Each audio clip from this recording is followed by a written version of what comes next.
परम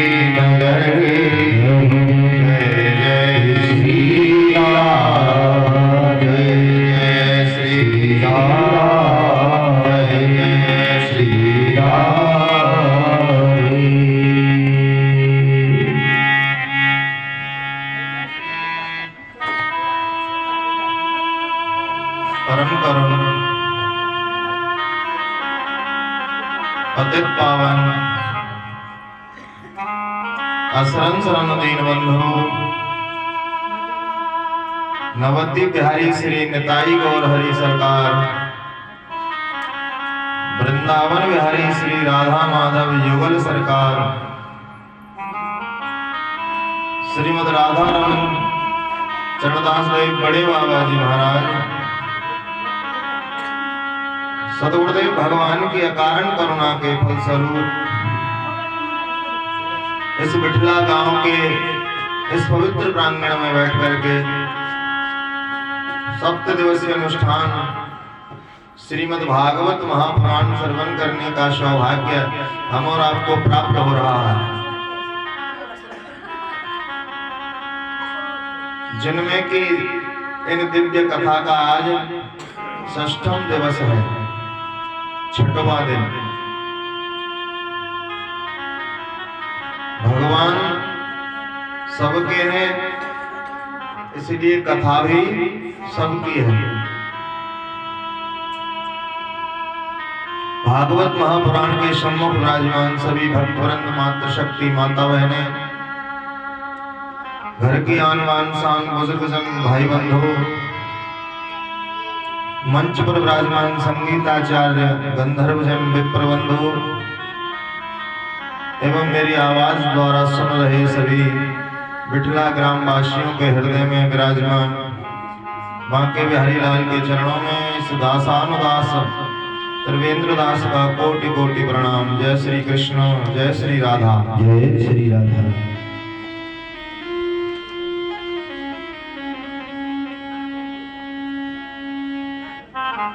कल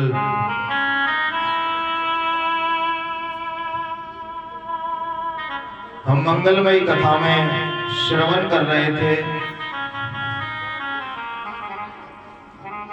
क्या श्रवण कर रहे थे? कल गोवर्धन पूजा। कल गिरिराज बाबा के हमने बड़ी विधि विधान से हर्षोल्लास के साथ में कथा के माध्यम से गिरिराज बाबा का पूजन किया।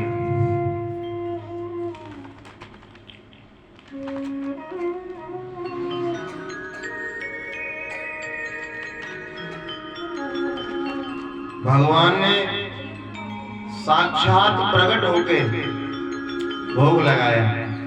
कैसे लगाया?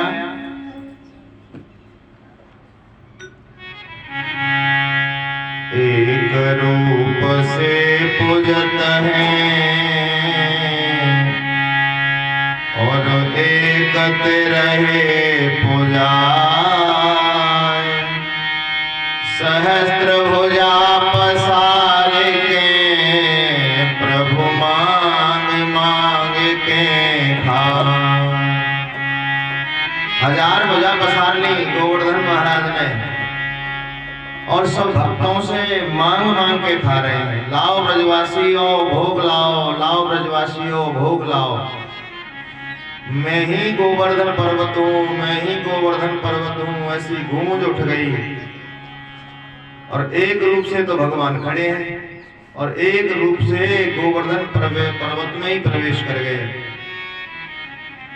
सुंदर भोग लगा। सभी ब्रजवासी जोर जोर से जयकारा लगा रहे थे, कहिए गिरिराज महाराज की।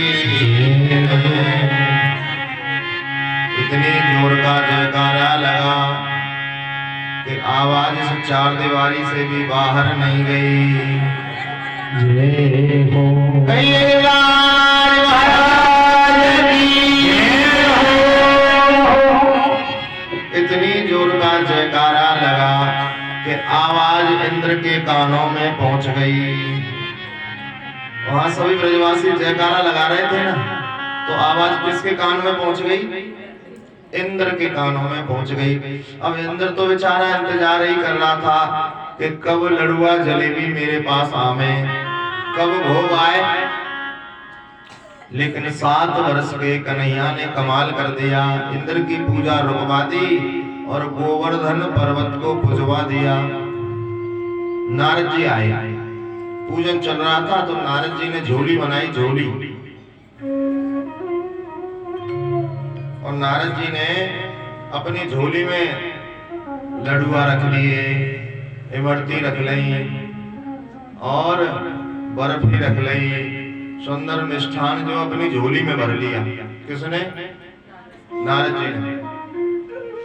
और मिष्ठान झोली में भर के पहुंच गए इंद्र के पास और इंद्र से कहने लगे, इंद्र जलेबी खा ले। इंद्र ने कही, बहुत जोरदार महाराज, लाओ। और इंद्र ने जलेबी पाई।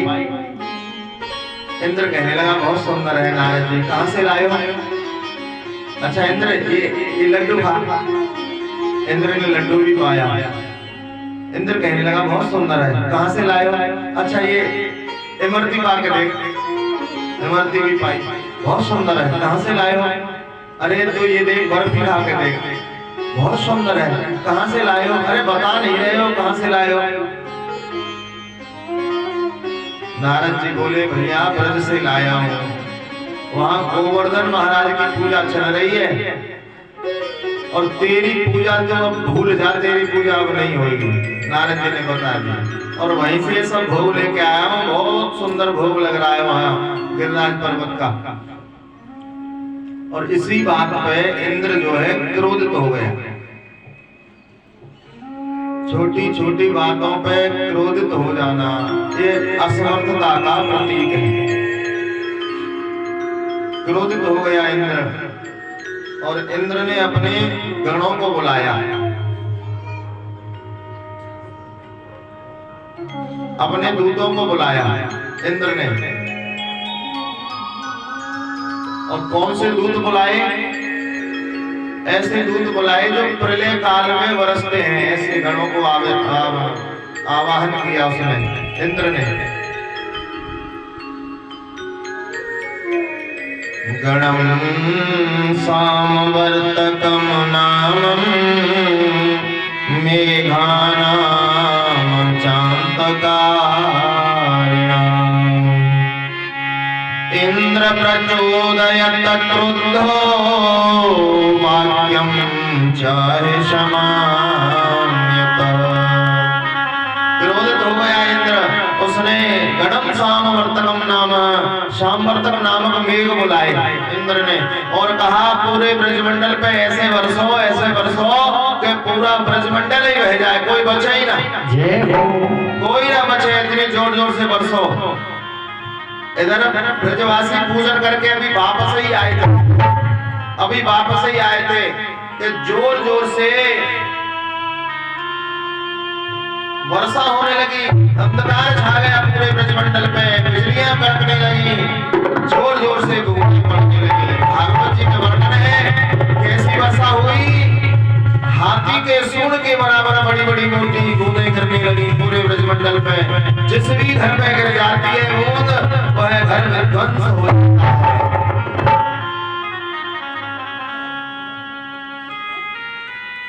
सभी ब्रजवासी घबरा गए, भगवान के भक्त है ना, सभी घबरा गए और दौड़ के कहां गए?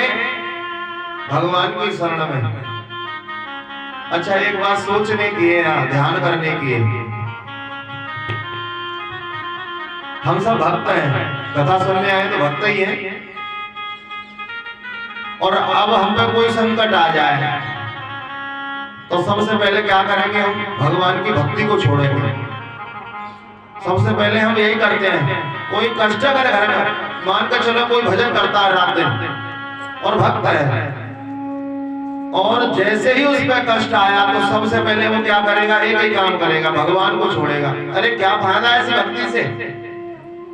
अनेकों माताएं कहती, महाराज हम तो बहुत कुछ करें फिर भी कष्ट ही कम नहीं हो रहे। दुख तो आएंगे जीवन में, लेकिन उस दुख से भयभीत होकर के भजन नहीं छोड़ना है। उन ब्रजवासियों ने भगवान को छोड़ा नहीं। अब वो चाहते हैं तो ये सोच लेते मन में, अरे उस कृष्ण के कहने से तो हमने गोवर्धन पूजा करी और हमारे ऊपर संकट आ गया, इंद्र क्रोधित हो गया, हम उसकी शरण में नहीं जाएंगे। सबसे पहली गलती हम यही करते हैं, पहले अपने जीवन में हम सुधार लाएं। कष्ट जब आवे तो हम भगवान को न भूल जाएं। मन में यही मत कर लो कि क्या करें ऐसी पूजा करके, क्या करें ऐसा तप ध्यान करके, ऐसी कथा सुन के। हमने कथा सुनी महाराज कष्ट आ गए, अरे कष्ट तो आएंगे, कथा से उसका कोई लेना देना नहीं है। जीवन में हम जो प्रारब्ध लेकर के आए हैं वो कष्ट के रूप में हमें मिलेंगे। फिर महाराज भगवत भक्ति क्यों? भगवत भक्ति से उन कष्टों का आप पर असर नहीं पड़ेगा, आपको महसूस नहीं होगा कि हमारे जीवन में कष्ट है। प्रारब्ध लेके आता है व्यक्ति, कष्ट आते हैं। एक संत हुए माधवदास बाबा, ये भी कलयुग की बात है, कोई हम सतयुग की बात नहीं कह रहे हैं। संत माधवदास हुए और बड़े सरल संत। कहाँ रहते हैं? उड़ीसापुरी में, जहाँ जगन्नाथ भगवान स्थित हैं। ये भगवान जो स्थित हैं वहां रहते थे। माधवदास बाबा को प्रत्यक्ष है भगवान, प्रत्यक्ष है। मतलब जब भगवान को दर्शन करने का मन होता है तो भगवान प्रकट होकर दर्शन देते हैं उनको। भगवान के साथ खेलते हैं, भगवान के साथ भोग आरोपते हैं। माधवदास बाबा ऐसे प्रकट हैं। अब आप समझो कि जब उनके जीवन में भगवान प्रत्यक्ष हैं तो क्या उनका कष्ट नहीं आएंगे? आएंगे। और ऐसा कष्ट आया माधवदास बाबा के जीवन में। कैसा? अपनी कुटिया में रहते थे, कुटिया में रहते थे और उनका पेट गड़बड़ हो गया, लूज मोशन हो गए बेचारे माधवदास बाबा को। और ऐसे हुए कि उनको सुध नहीं रहती थी, मलमूत्र त्याग कर देते थे और सुध नहीं रहती थी। भगवान प्रत्यक्ष है माधवदास बाबा को, फिर भी वह कष्ट शरीर में, मूर्छित हो जाते थे, वस्त्र सन जाते थे पूरे माधवदास बाबा के। एक दिन आंखों में आंसू भर के माधवदास कहने लगे, अब मैं इस पुरी में नहीं रहूंगा, अब मैं इस पवित्र पुरी में रहने लायक नहीं रहा हूँ। मेरे वस्त्र सन जाते हैं, दिनों निकल गए, महीनों निकल गए और वो ना तो भगवान के दर्शन करने जा पाए, उसी कुटिया में अपना दरवाजा बंद करके पड़े रहते हैं। कभी कभी तो 2-2 दिन हो जाते हैं, मूर्छित हो जाते हैं। एक दिन आंखों में आंसू भर के बाबा संत माधवदास निकल गए वहां से, बोले अब मैं इस पुरी में नहीं रहूंगा। कहाँ पहुंचे? समुद्र के किनारे पहुंच गए। बोले यहीं पड़ा रहूंगा, अगर परमात्मा ने चाहे तो यहीं मेरे प्राण निकल जाएंगे। माधवदास वहां पहुंच गए। अब भगवान को चैन नहीं पड़े। अरे बाबा रोज आता था, अब पता नहीं महीनों हो गए आता नहीं है, क्या हुआ देखो तो सही। और भगवान ढूंढने लगे और पता चला कि बाबा समुद्र के किनारे पड़े हुए हैं। भगवान स्वयं आए,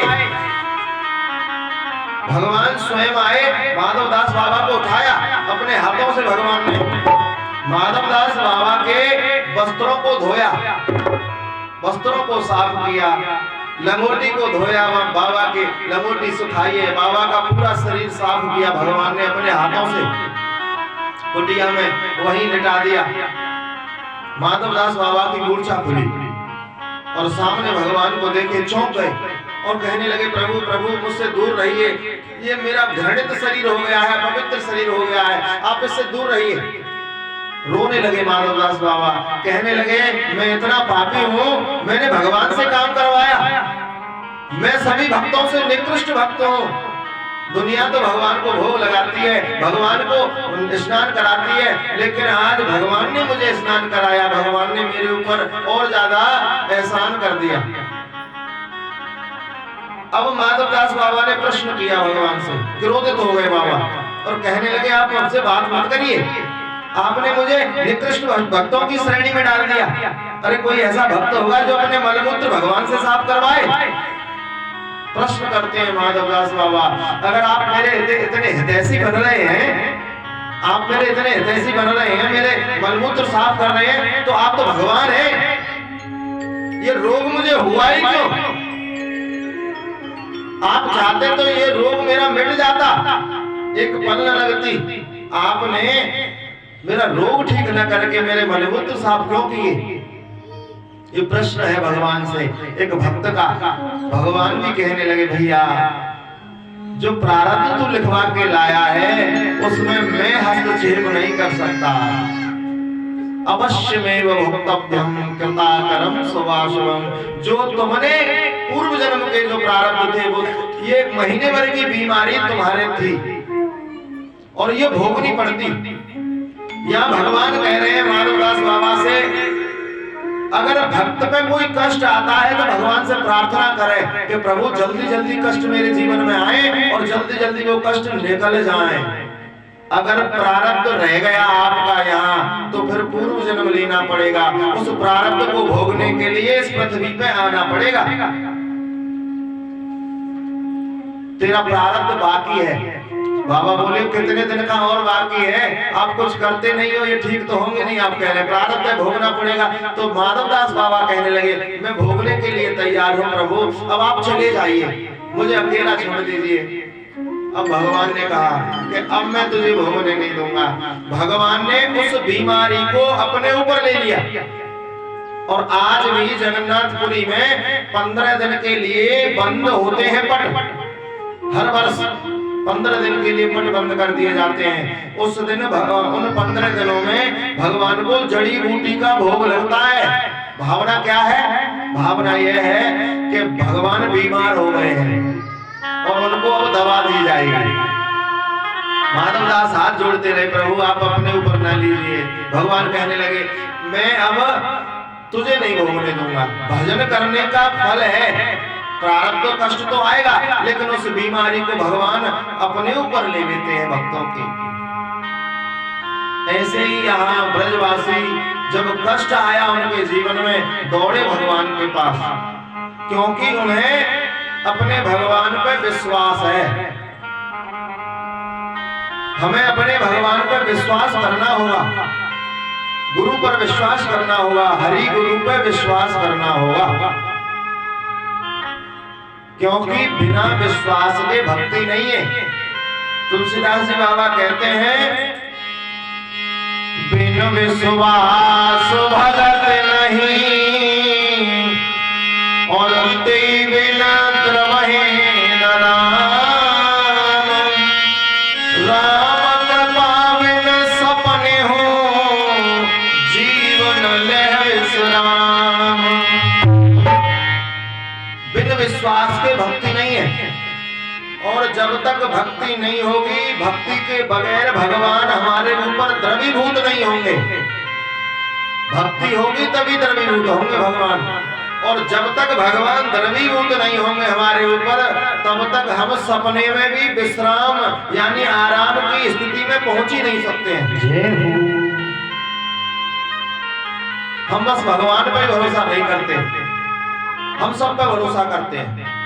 अगर हम बीमार हो जाएं तो एक डॉक्टर पे विश्वास कर लेते हैं। हम डॉक्टर ने कह दिया ऑपरेशन करना भी चाहिए, डॉक्टर है भी, कहते हैं दूसरा भगवान है, करना भी चाहिए। लेकिन यहाँ बात यह है कि जब हम डॉक्टर पे विश्वास करते हैं तो भगवान पे क्यों नहीं? डॉक्टर से कहेंगे महाराज हम तो पढ़े हैं, कहीं से चीट डालो, कहीं से फाड़ डालो, पूरा विश्वास है बचा लेगा। और हम लोग एक नाई पर भी विश्वास कर लेते हैं बेचारे पे, वहां जाएंगे बैठ जाएंगे, सो जाएंगे, नेत्र बंद कर लेंगे, वो बेचारा बना रहा है हजामत, अगर वो ऐसे ना चला करके उस तरह चला तो, लेकिन विश्वास है काटेगा नहीं। वहां जाके ऐसा विश्राम करते हैं बिल्कुल घर में आके सो गए का, लेकिन विश्वास उस पर करते हैं। जब हम उस पर विश्वास करते हैं, कर सकते हैं, तो क्या हम भगवान पर विश्वास नहीं कर सकते? जिसने हमें बनाया है, जिसने हमें सब कुछ दिया है, क्या हम उस पर विश्वास नहीं कर सकते? ये मनुष्य शरीर हमें दिया, कितना सुंदर, है? तो विश्वास करना चाहिए। आज वो ब्रजवासी दौड़ दौड़ के गए, हे गोविंद, हे कन्हैया, हे माधव, हे गोपाल, हमारी रक्षा करो। ये आपत हम पे झेली नहीं जा रही है। चरणों में गिर गए भगवान के सभी ब्रजवासी। भगवान बोले, बताओ तुमने भोग किसको लगाया? ब्रजवासी कहने लगे, गोवर्धन पुजवाया था आपने। बोले, वही चलो, वही रक्षा करेंगे तुम्हारी। और वही ले गए भगवान। वहां भगवान ने एक पल की भी देर नहीं लगाई। जब भक्त भगवान के चरणों में पहुंच जाता है तो भगवान भक्त की रक्षा करने के लिए पल की देर नहीं लगाता है। जब कोई कष्ट आवे तो भगवान के चरणों में प्रणिपात हो जाओ और हाथ जोड़ के कहो, प्रभु कष्ट आया है, कुछ कीजिए। पहुंच गए सभी ब्रजवासी। भगवान ने अपना एक पैर जमाया एक शिला पे और इशारा किया गोवर्धन पर्वत से। कहते हैं गोवर्धन पर्वत अपने आप उठने लगे।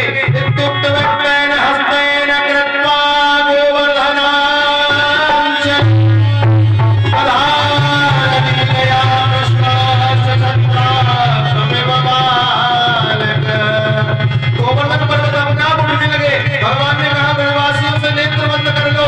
सभी ब्रजवासियों ने नेत्र बंद किए हैं। गोवर्धन पर्वत अपने आप उठने लगे। भगवान ने तो बस अपनी बाएं हस्त की कंधी उंगली पे नख के तौर पे उस पर्वत को धारण कर लिया। कहिए गिरनार भगवान की जय हो, गोवर्धन नाथ की जय हो। भगवान ने गोवर्धन पर्वत को उठाया है।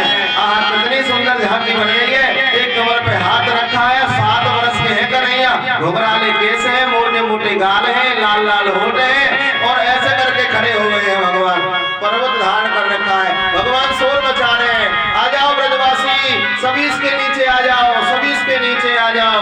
और सभी ब्रजवासी उस पर्वत के नीचे प्रवेश कर गए हैं। और वहां यशोदा मैया परेशान हो रही है। यशोदा मैया कहे, मेरा छोटो सो लाला है, अरे इतना बड़ा पर्वत उठा रखो भैया, कोई सहारा लगाओ, कोई सहारा लगाओ।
हनुमान जी पूंछड़ी के लौटा के रूप में वो भी खड़े हैं हनुमान जी।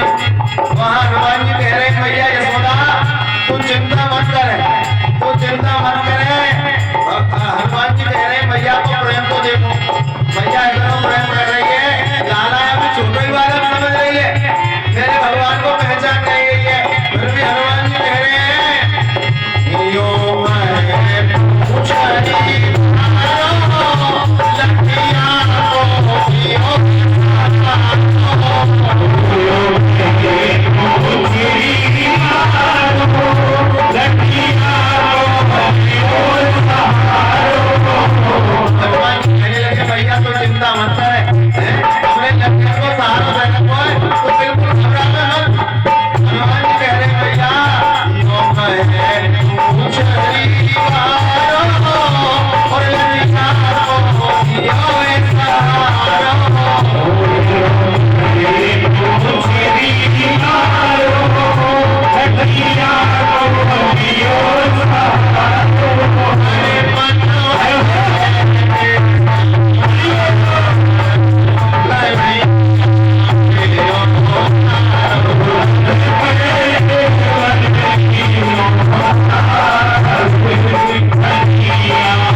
यशोदा मैया बार बार कहती है भैया सभी सहारा लगाओ।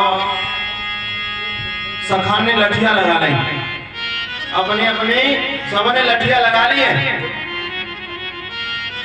एक भगवान के सखा है मधुमंगल जी, बड़े प्यारे सखा मधुमंगल।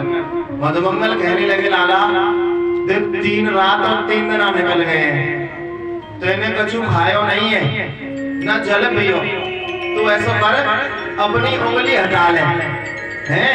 और देख हमने सबने अपने अपने डंडा लगा रखे, लठिया लगा रखे, तो थोड़ो सो सत्ता ले, थोड़ो सो आराम कर ले, कछु पाए ले। भगवान बोले भैया तुम्हारी लठियान में वो ताकत नहीं है जो पर्वत को रोक ले। मधुमंगल कहने लगे तू का समझ रहा है, तेने रोक रखो है जी हैं। भगवान बोले और कौन है रोक रखो, मैंने तो साध रखो है। अच्छा तू समझ रहा है पतली सी उंगली पर तेने पर साध रखो, बोले हाँ मैंने साध रखो है, ऐसा कहा है तुम्हें। भगवान बोले मैं भगवान हूँ या कि कहते मैंने साध लियो है। मधुमंगल बोलो अच्छा तेने कौन सा भगवान बारो नाम करो जरा बताइयो। भगवान बोले मैं जब छेदना को ना मैंने पूतना मारी। मधुमंगल कहने लगे रहने रहने मारी तेने पूतना, वह मरी मराई में तो 10 डंडा मैं देखे। भगवान ही बनो फिरो हमारे आगे, हम कह रहे थोड़ा सा सत्ता ले आराम कर ले, परेशान हो गए हो 3 दिन आएंगे, लेकिन भगवान ही बनो फिरे। भगवान ने सोची मैं इनसे करिए कहूँगा मैं भगवान हूँ तो मानने को तैयार नहीं। प्रेम है उन सखाओं का, इतना प्रेम करे भगवान से, भगवान को घोड़ा बना के खेले, इतना प्रेम ब्रजवासी सभी करते हैं। भगवान सोचने लगे अगर मैं इनसे कहूँ कि मैं भगवान हूँ तो ये मानते नहीं है। भगवान ने सोचा ला थोड़ी सी उंगली ढीली करके देखूं, अगर आएगा तो फिर संभाल लूंगा। और भगवान ने जैसे ही उंगली को नीचे किया है पर्वत राज थी तो नीचे आने लगे। सखाओं के जो डंडे थे वो चटर चटर करके टूट गए, सखा कहने लगे लाला साहब भगवान ने फिर समझ आप तो सभी सखा भगवान की तरफ देख रहे, एक टक सभी खड़े हैं और एक ही टक देख रहे हैं भगवान को। ऐश्वर्य की लीला यहाँ दिखाई भगवान ने। आज तो लाला तो बतानी पड़ेगी कि तुम्हें इतनी ताकत आई कहां से है?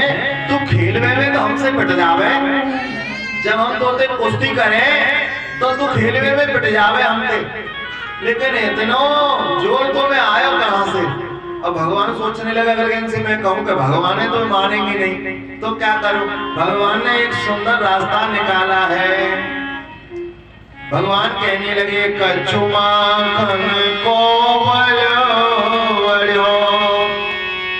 कछु आपन करी सहाय, या राधा जी की कृपा से मैंने पर्वत लियो भगवान कह रहे भैया कछु माखन को बल बढ़ियो। देख हमने तुमने साथ माखन खाया ना चुरा चुरा के, माखन को बल बढ़ गए मेरे में। और मेरी मैया ने बहुत बड़े प्रेम से पाला है ना, मेरी मैया के दूध में बहुत ताकत है, इसलिए मेरी मैया के दूध को और तुम गैया के सब गैया मैया के माखन की बड़ी शक्ति है मेरी उंगली में। अब कह रहे हैं कछु आपन करी सहाय। भगवान कहने लगे कछु आपने सहायता कर दी। सखा कहने लगे हमने कहा सहायता करी भैया तेरी, जो लठिया लगाई हमने वो भी चटर चटर करके टूट गई, हमने कहा सहायता करी तेरी। तो भगवान बता रहे हैं भक्तों को, देखो बहला रहे हैं भगवान। भगवान कहने लगे देख ये पर्वत है ना पर्वत, हाँ ये मेरा देवता है। अच्छा यहाँ ने मुझे मंत्र दियो। कहा मंत्र दियो कि जब तू पर्वत उठा ले हो ना मैं हल्को हो जाऊंगा, छतरी जैसा हो जाऊंगा। और एक मंत्र बताया देवता ने मोए। कहा मंत्र है? बोले को बतावे को ना है, मुझे याद है। अच्छा मैं जब उठा रहा हूं ना पर्वत है तुम सब मेरी तरफ देख रहे कि नहीं देख रहे? सखा बोले हाँ पूरा ब्रजमंडल तो ये देख रहे हो बस लाला, और अब भी तो ये देख रहे हो। भगवान कहने लगे यही तो मंत्र है, मंत्र की शक्ति है। कैसे? जब तुम सब मोए देख रहे मैं एक मंत्र बोल रहे हो और तुम्हारी जो शक्ति है ना तुम वो एक टक देखते रहे, जो तुम्हारी शक्ति है सब मेरी उंगली में आ गई मंत्र की कृपा से। अच्छा मधुमंगल कहने लगो छोरे नंद के लाला, अब तक तो माखन चुरा दो चीर चुरा दो, अब तो शक्ति चुराए लग गए हो। मैं तभी तो कहूँ कछु दिना से मैं कमजोरी सी में महसूस कमजोर सो है गया हूँ, मेरी शक्ति तेने चुरा लेने लगे। और भगवान हंसे, भगवान बता रहे हैं या राधा जी की कृपा से मैंने पर्वत लियो है उठा।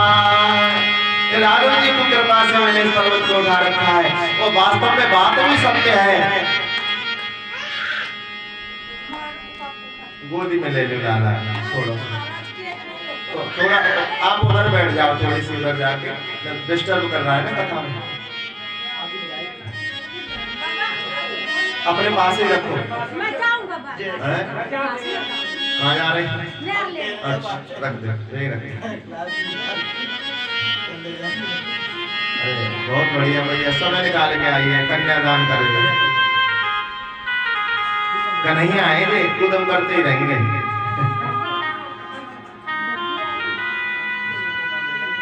वृंदावन बिहारी लाल की जय हो। खेल में आ रहे कन्हैया, भूली भक्त भगवान की जय। इधर ही ध्यान दो।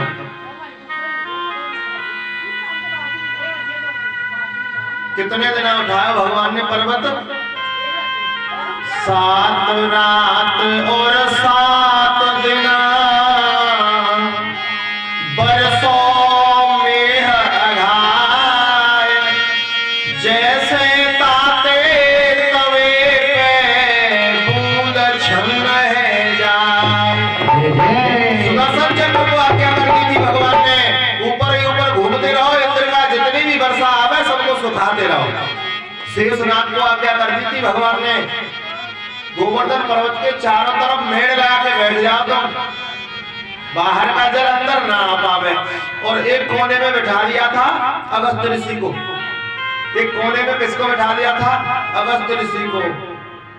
ये वही अगस्त्य ऋषि हैं जो पूरे समुद्र को सोख गए थे। जय हो। और कहने लगे बाबा ये जल आप पीते रहना। अच्छा, अगस्त्य ऋषि को क्यों बुलाया? जल पीने के लिए। इसकी भी एक बड़ी सुंदर कथा है। ये पानी पिलाना त्रेता युग से चल रहा था। त्रेता युग में पानी पिलाया नहीं था अगस्त्य ऋषि को। किसने नहीं पिलाया था? भगवान ने। एक बार मां सीता जब 14 वर्ष वनवास करके आए बिता करके भगवान, तो मां सीता कहती कोई ऐसा ब्राह्मण नहीं आवे जो बिलाद नाप के खावे, 2-4 पूरी खावे और पेट भर जाए। परेशान रहती। मां सीता बुलाती ब्राह्मणों को घर में भोजन के लिए, लेकिन ब्राह्मण जाए 2-4 पूरी पापड़ी खावे, थोड़ी सी खीर खावे और झुक जाए। मां सीता खूब दक्षिणा वक्षिणा देके खूब विदा करती ब्राह्मण को, लेकिन मन में एक ही चिंता सतावे, कोई ऐसा ब्राह्मण नहीं आ रहा जो खूब खावे, मैं भी तो तृप्त हो जाऊं, मुझे भी ऐसा लगे कि मैंने भोजन कराया। ऐसे ऐसे ब्राह्मण आवे थोड़ा सा खावे और चले जाएं, मुझे अच्छा नहीं लगे। एक दिन भगवान से चर्चा करती भैया ने, मां सीता कहने लगी प्रभु कोई ऐसा महात्मा, कोई ऐसे ब्राह्मण नहीं आ रहे जो मैं कम से कम अपने हाथों से बना के खवाऊं तो सही पवाऊं। जब तक मैं 2-4 और बना के लाऊं तब तक वो उठ के तैयार हो जाए। तो कहा करें? भगवान ने क्या किया? मन में सोचा, बताया नहीं भैया को। मन में सोचा एक ऐसे महात्मा को बुलाऊं जो इनकी सबरी पूरी पापड़ी में खा जाए। और अगस्त्य ऋषि को प्रेरणा करी भगवान ने। बाबा मन ही मन में बाबा याद कर रही हैं अन्नपूर्णा जी, आप आ जाओ, भोजन निमंत्रण है। सोई अगस्त्य ऋषि आ गए। भगवान ने कह दिया भोजन पवाओ। अब मां सीता प्रसन्न हो गई, भोजन बना रही है और भोजन बना के एक थाली सुंदर सजाई है और उसमें सुंदर भोजन लेकर के और अगस्त्य ऋषि के सामने परोस दिया। परोस दिया तो अगस्त्य ऋषि देखने लगे, भोजन में परोसी हुई कटोरी है ना, उनको देखने लगे छोटी छोटी। अब मां को लगा कि ऐसे ही संत जो आते हैं बार बार इतना ही खाएंगे। बहुत देर हो गई, बैठे रहे, देखते रहे उन थालियों को, कटोरियों को। मां सीता ने कहा प्रभु पाइए पाइए महात्मन। अगस्त्य ऋषि बोले मैं देख रहा हूँ इस कटोरी को उठा के कान में डालूं कि नाक में डालूं, कहाँ डालूं? बोले क्या मतलब? बोले इनसे काम नहीं चलेगा भैया, थोड़ा बड़ा बड़ा लेके आओ। अच्छा, मां सीता और प्रसन्न हो गई। अब कोई ऐसा ब्राह्मण आया जो बड़ी बड़ी कटोरियों में मांग रहा है। तो भैया बड़े बड़े कटोरा में खीर लाई, सब्जी लाई, पूड़ी लाई, बड़े बड़े कटोरों में सामने रख दिया। अब तो कहा मां सीता ने प्रभु प्रारंभ कीजिए। राम जी उस समय नहीं थे, राम जी बैठे थे अपने दूर, क्योंकि भगवान को पता है क्या लीला होने वाली है। आहा, सुंदर भोजन तैयारी हुई। अब तो प्रारंभ किया अगस्त्य ऋषि ने। एक कटोरा उठाया, एक ही बार में साफ पूरी, एक ही बार में तोड़ने का काम नहीं है, पूरी एक ही बार में गई। और जैसे ही मैया की पीठ फिरे इतनी देर में सफा मामला। अब मैया लेके आवे, 4 रख दो बाबा? 4 नहीं भैया, 8 रख दो। अच्छा 8 रख दी। अब तो एक पूरी से भी आनंद नहीं आवे अगस्त्य ऋषि को। 2-2 चालू और चालू हुई 2-2। अब मैया आई, बाबा 8 रख दो। अरे 8 नहीं 16 रखो भैया, 16। अब 2-2 4-4 बढ़ाने लगी। अब तो वो डलिया में लाने लगी मां सीता जी, डलिया में लाने लगी। तो अगस्त्य ऋषि बोले अब तो भैया 8-8 से भी 16 से भी पार नहीं पड़ रही है, तुम पूरी डलिया ही यही खिला दो, ये पूरी डलिया। अब माता सीता को थोड़ा लगा कि हाँ अब तो किसी से ऐसे ब्राह्मण से पाला पड़ा है जो ये खाएंगे। अब तो डलिया की डलिया जाने लगी। अब मां सीता थोड़ी परेशान हो गई। बनाते बनाते जाती है इतने में सफा, और माँ सीता बार बार लाती है बना बना के लाती है। अन्नपूर्णा है माँ, तो अन्नपूर्णा है, लेकिन लाए उधर सफा, लाए उधर सफा। अब अन्नपूर्णा मैया भी थोड़ी परेशान हुई, बोली ये तो गड़बड़ हो रही है। गणेश जी और रिद्धि सिद्धि से कहा जल्दी आ जाओ, हलवाई बन के आओ। बैठा है कोई ब्राह्मण, गणेश जी आए अपनी पत्नियों के साथ में, और वहां गणेश जी ने अपने सुंदर बनाया और बैठ गए झगड़िया लेके, और पूरी सेक रहे हैं गणेश जी लगातार, और वहां डलिया के डलिया जा रही है। माँ सीता ने पूछा महाराज हो गया? बोले हो गया मैया, अभी तो मैंने प्रारंभ किया है करना, भोजन अभी तो प्रारंभ हुआ है। और इतना भोजन अंत में गणेश जी भी थक गए पूरी बनाते बनाते, खीर भी सिमट गई, और ये आनंद हो गया, मतलब खूब खाया माँ अगस्त जी ने। जब माँ हाथ जोड़ के परेशान हो गई, राम जी के पास पहुंची। अब मैं ऐसा कभी नहीं कहूंगी प्रभु, ये थोड़ा इनको शांत करिए, क्या लीला चल रही है। संत कहते हैं 18 दिन भोजन चलता रहा, लगातार भोजन चलता रहा 18 दिन तक। माँ सीता गई और कहने लगी प्रभु संभालिए, ये माया क्या है ये। तब भगवान ने कहा एक तुलसी दल ले जाओ और जाके उनको पवा दो। तुलसी दल लेकर के गई है माँ सीता, और वो तुलसी दल रखा है, और अगस्त जी ने जैसे पाया तृप्त हो गए। अब राम जी को भी चिंता हुई कि अब इतना ही भोजन किया है महाराज ने, तो जल भी इतना चाहिए। तो माँ सीता जी से कहा उनको आचमन करवा दो, आचमन करवा दो बस। और बोले जल मांग रहे हैं, बोले अभी हमारे पास भेजो। आचमन करवाया, बोले प्रभु भोजन तो हो गया, वो जल की आवश्यकता है। तो भगवान ने भी कहा बाबा तुमने भोजन यहाँ किया है, आचमन और जो जल है ना वो द्वापर युग में आना, वो तब तक तो तुम रहो, और तुम्हारे लिए कोई ज्यादा बड़ी बात नहीं है, एक युग की बात है। तुम तो थोड़ी सी समाधि लगाओगे तब तक युग बदल जाएगा। और वही अगस्त जी आज भगवान के इशारे पे आए हैं, और वही अगस्त जी जल पी रहे हैं। वो भोजन किया त्रेता में और जल पिया द्वापर युग में। अगस्त ऋषि को कोने में बैठा दिया है ओक लगा के, जो भी इंद्र वर्षा रहा है उस सब जल को अगस्त ऋषि पी रहे हैं। आनंद हो गया। अब पता चली किसको? इंद्र को। इंद्र समझ गया। अच्छा यहाँ समझने की बात है, जब भगवान का अवतरण हुआ तो इंद्र स्तुति गाने गया था जेल में, तो क्या इंद्र को पता नहीं है ये भगवान है? लेकिन भगवान की माया प्रबल कितनी है देखो, कि इंद्र भी भूल गया कि ये भगवान है। इसका मतलब क्या है कि कभी कभी हम भी भूल जाएं तो इसमें विस्मय की बात नहीं है, कभी कभी की बात है, पर फिर भी याद रखना चाहिए भगवान को। अब जैसे इंद्र को याद आ गई, कोई संत कहते हैं इंद्र तो पहले दिन ही समझ गया था कि ये भगवान है, तो फिर बरसाते क्यों रहा, बंद क्यों नहीं हुआ वो? भगवान की आज्ञा से। भगवान ने कहा इंद्र आज आनंद आ रहा है, क्यों? मैं देख पर्वत लेके खड़ा हूँ, और मेरे जितने भी भक्त हैं मेरे मंडल के सभी मेरे सामने खड़े हैं, और मैं चाहता हूं कि मेरे भक्त मेरे सामने ही खड़े रहें। तू ऐसा कर बरसना बंद मत करियो, जब तक तेरा जल समाप्त ना हो जाए तब तक तू बरसतो ही रहे। इसलिए 7 दिन तक इंद्र ने वर्षा करी। फिर भी उसे अपना एहसास हुआ इंद्र को कि मेरे से गलती हो गई है, तो आ गया भगवान के चरणों में। चरणन में जब गिरे पड़ो क्षमा करो अपराध, हे जग करता आपकी लीला अगम अगाध। चरणों में गिर पड़ा है इंद्र भगवान के, और कहने लगा प्रभु मुझे क्षमा कर दीजिए, भूल हो गई। भगवान ने कहा कोई बात नहीं है बेटा, मैंने तेरा अभिमान दूर करने के लिए ये लीला करी। तुझे अभिमान हो गया था ना अपने पद का, और देखो भगवान अभिमान को ही खाते हैं। अगर किसी पर थोड़ा सा मान प्रतिष्ठा बढ़ जाए, थोड़ा सा धन बढ़ जाए, तो वो अभिमान करने लग जाता है, मैं ये मैं वो। लेकिन भगवान को, जिस भगवान ने वो वैभव आपको दिया है, उस वैभव को भगवान एक तमाचा मार के छीन भी लेंगे।